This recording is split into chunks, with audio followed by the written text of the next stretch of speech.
ফরিদপুরে মাইক্রোবাসে ট্রেনের ধাক্কায় নিহত সবাই একই পরিবারের সদস্য। তারা নারায়ণগঞ্জ থেকে ফরিদপুরে কোণে দেখতে যাচ্ছিলেন। এ ঘটনায় আহত আরও 4 জন হাসপাতালে চিকিৎসাধীন। নিহতরা হলেন লিটন চৌধুরী, শারমিন মনু, সাজু, আতিফা ও রিন্টু। তারা নারায়ণগঞ্জের ভুইয়াবাড়ি এলাকায় বলে জানা গেছে।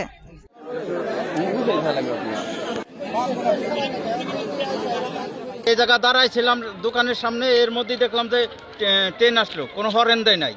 এই দুর্ঘটনা ঘটার পর হইলো হরেন দিছে, যে মাইক্রোটা হইলো গেটদা থেকে ঢাকা যাবেন লাগছে নারায়ণগঞ্জ। এক লোক উঠছিল, সেই লোক বলছে, আমার কাছেই বলছে। হাসপাতালে চিকিৎসাধীন তাসরি নামের এক তরুণী জানায়, পাত্রী দেখতে ফরিদপুরের চন্দ্রপাড়ায় যাচ্ছিলাম, পথে দুর্ঘটনার শিকার হতে হয়। তবে কার বিয়ের জন্য কোণে দেখতে যাচ্ছিলেন সেটি জানা যায়নি। মাইক্রোবাস চালক সহ 8 জন ছিলাম গাড়িতে। এখন কার কি অবস্থা জানি না।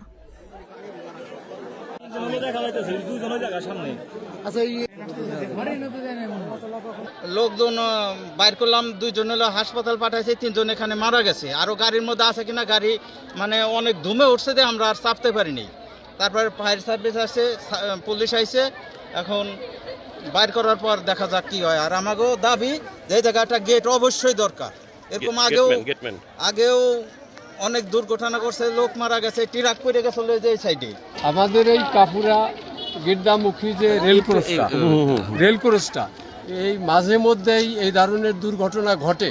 আমরা এই দাবিটাই করি যে আমরা যেন গাড়ি ঘোড়া নিয়ে নিরাপদের সাথে একটা সিগন্যাল দেখে আমরা যাতায়াত করতে পারতাম। ফরিদপুর ফায়ার সার্ভিসের স্টেশন কর্মকর্তা মোহাম্মদ নজরুল ইসলাম জানান, আমরা মাইক্রোটাকে কপি কল দিয়ে আমরা সোজা করেছি এবং কিনারায় নিয়ে আসার চেষ্টা করেছি। কিনারায় শেষ পর্যন্ত নিয়ে আসতে সক্ষম হয়েছি এবং ভিতরে সার্চ করেছি, মাইক্রোর ভিতরে টোটাল সার্চ করেছি এবং মাইক্রোর নিচেই কোনো কিছু চাপা আছে কিনা এবং কলা গাছ সহ পড়ছিল, সেই কলা গাছের নিচে কেউ আটকে আছে কিনা, চাপা পড়েছে, সেটাও আমরা দেখেছি। ভাঙ্গা হাইওয়ে থানার উপপরিদর্শক বাকি বিল্লা বলেন, 5 জন নিহত হয়েছেন ও আহত হয়েছেন আরও বেশ কয়েকজন। তবে এটা কোতোয়ালি থানার আওতায় থাকায় তারা আইনগত ব্যবস্থা নিচ্ছেন। গাড়িটাকে কিছু কতদূর, প্রায় 25-30 মিটার সামনে নিয়ে যায়, গাড়িটা ডোবার মধ্যে পড়ে গেছে। আমরা এখানে দেখলাম 4 জন স্পট ডেথ, আরও 2 জন আহত, তাদেরকে হাসপাতালে নেওয়া হয়েছে। আমরা যেটা দেখলাম, এখানে আসলে রেলের যে নিরাপত্তা ব্যবস্থা একটা দরকার। এখানে স্থায়ীভাবে একটি নিরাপত্তা ব্যবস্থার জন্য আমরা মন্ত্রণালয়ের দৃষ্টি আকর্ষণ করব, যাতে করে পরবর্তীতে দুর্ঘটনা না ঘটে।